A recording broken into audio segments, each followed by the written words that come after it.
Hello everyone, good evening, good morning, good afternoon, depending on which continent or country you are.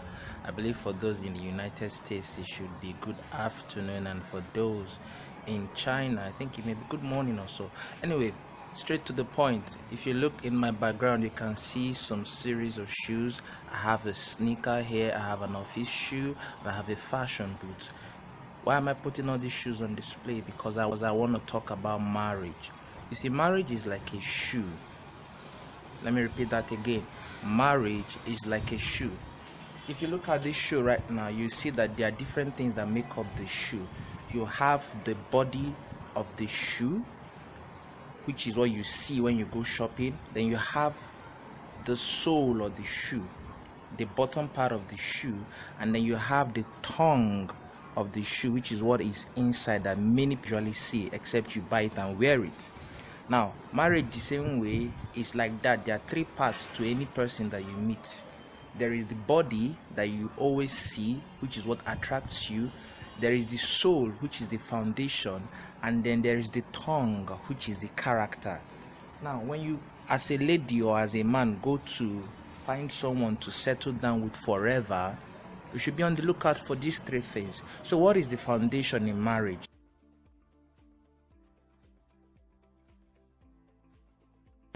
The foundation of anyone you wish to get married to is the family the person is coming from. There's this popular African saying that says, you don't marry a person, you marry an entire family. That saying is very, very true. When you go to marry someone, you're just not marrying the person, you're marrying the person's family, the person's liabilities, the person's assets, everything about the person. So usually I advise people that come to me, when you go out to marry, the first thing you should look out for is the family the person is coming from. If there are troubles in the family of that person and that person is not doing anything about it, brother, sister, I believe you should run. And that is a personal belief based on experience of people that I've mentored over times past, and on case studies I've researched, and on teachings I've received from God. If you look in the Old Testament, God never told anybody go and marry this woman. There's only one prophet in the Bible that God specifically told to go and marry this particular lady. But every other person, God sent them to a community, a lineage, a tribe. So beyond the person, the most important thing in any shoe is the soul, the foundation.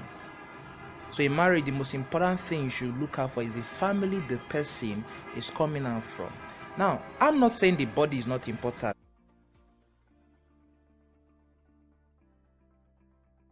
I mean, look at the body. Isn't the body of this shoe beautiful? Very, very beautiful.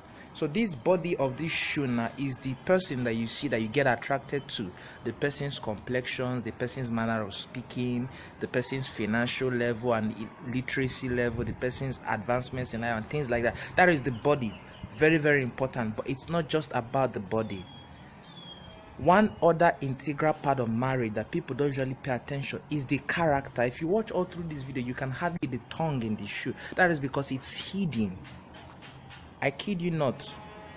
When people say they fell in love and that's why they got married, no, you didn't fall in love, you got attracted to the body. What will keep a marriage lasting is the character of the person you got married to. And that is why you should do whatever you can to make sure you work on your character.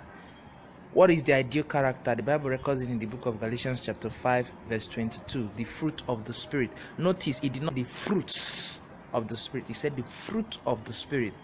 And he started it with what? Love. So love gives birth to other things. You have love, you have patience, you have joy, you have kindness, you have self-control, you have perseverance and things like that.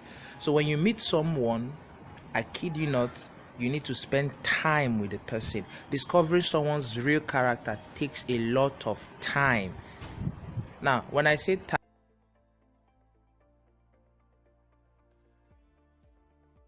time, I don't mean in the length of days. No, I mean in the quality of moments you spend together. I can spend 1 year with you and I don't know anything about you.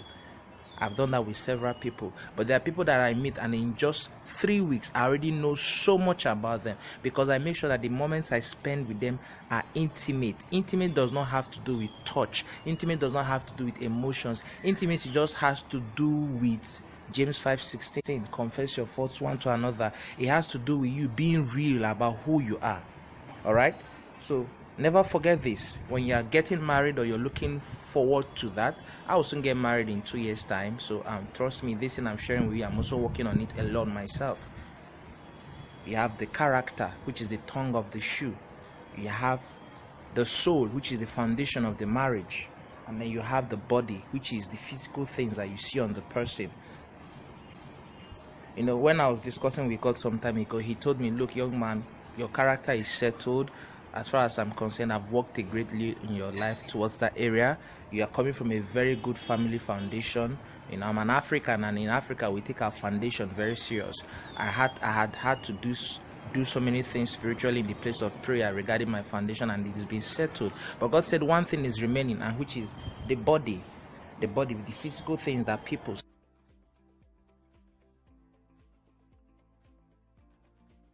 see.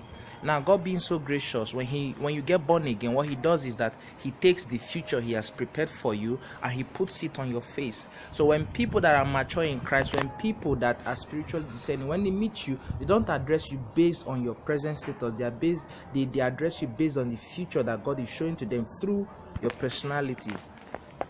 How do I mean? A guy recently met me and was asking me to join him in a fundraising community in the church, and our task was to directly spearhead raising millions of dollars for the church's charity department. And I'm asking myself, millions of naira, sorry.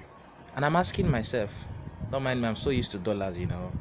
The dollar is the global currency of the world. So I'm asking myself, how would I be responsible for raising multi-millions when in my account I don't even have, as at then, up to a million naira? And God said something, because that is the future you're heading to.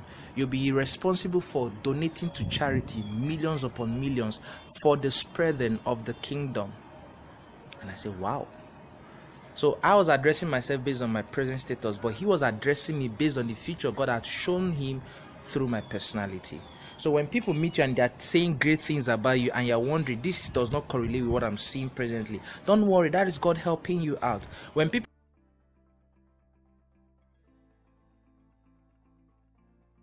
meet you and they don't say nice things to you about your future, it means you have a lot of work to do in spending time with the Holy Ghost. Now, if you look at this place, back to the issue of marriage, you notice that there are different kinds of shoes. Like I said, this is a sports shoe, this is a sneakers, this is a business shoe for going to work and, you know, church and things like that.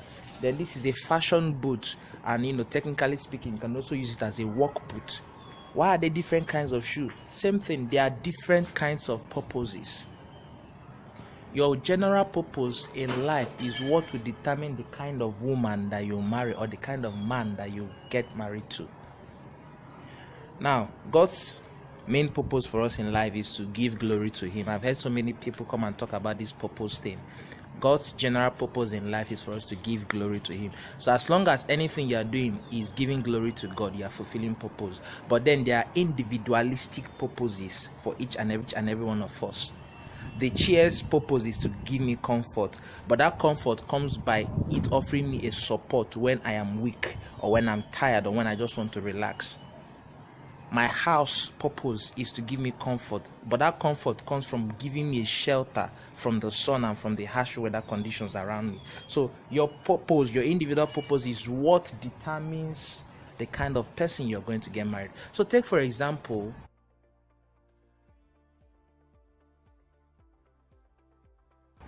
I want to be the president of a country.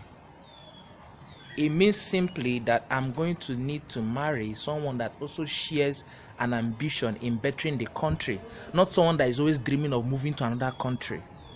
Take Barack Obama, for example. He married a woman that was passionate about the United States of America, a woman that saw herself as a mother to the nation. Same thing with Hillary Clinton and her husband Bill Clinton. Now, let's go to the spiritual aspect. Let's say I want to be a pastor. I have no business falling in love, in quote, with a lady that all she wants to do is to be maybe a club owner, or what is that example should I use? Someone that is so engrossed in things that, for me as a pastor, I consider to be ephemeral. I have no business saying I want to marry someone like Tiwa Savage, that it's all about music in the other direction. What she's doing is amazing, but it does not correlate with the purpose, the vision I want to fulfill. I don't know if you're getting what I'm trying to say. So except I get specific instructions on God on that, whenever I come around someone, I should look for someone that also shares in the same vision that I do. I cannot be a programmer that does not like attention from people, and I want to fall in love with someone that all her life she depends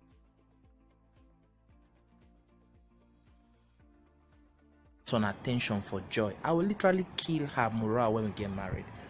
Do you understand? So first of all, identify your unique purpose.